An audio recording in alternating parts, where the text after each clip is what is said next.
श्रीरामचन्द्र कृपालु भज मन हरण भवभयदारुणं नवकञ्जलोचन कञ्जमुख करकञ्ज पदकञ्जारुणं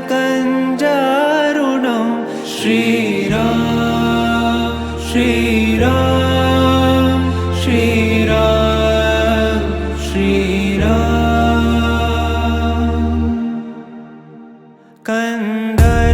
कन्दर्पगणित अमित छवि नवनील मीरद सुन्दरं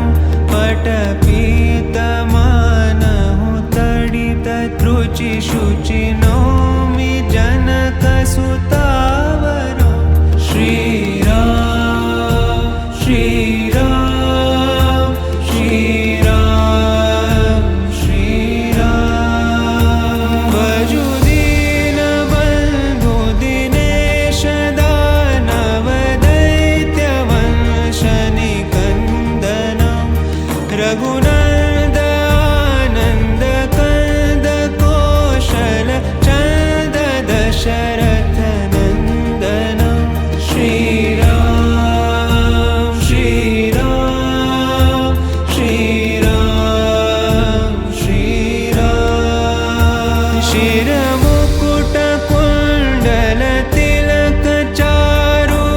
दारु अङ्गविभूषणम् आजानुभुज शरचापधर सङ्ग्रामचित खरदूषणं श्रीराम श्रीराम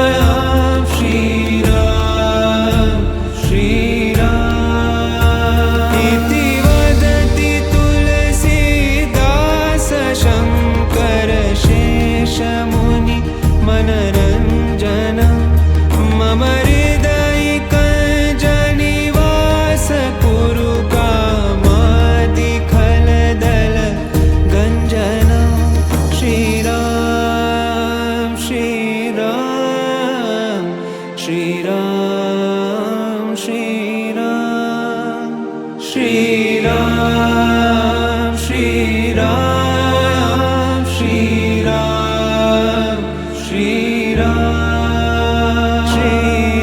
श्रीरामचन्द्र कृपालु भज मन हरण भवभयदारुणं नवकञ्जलोचन कञ्जमुख करकञ्ज पद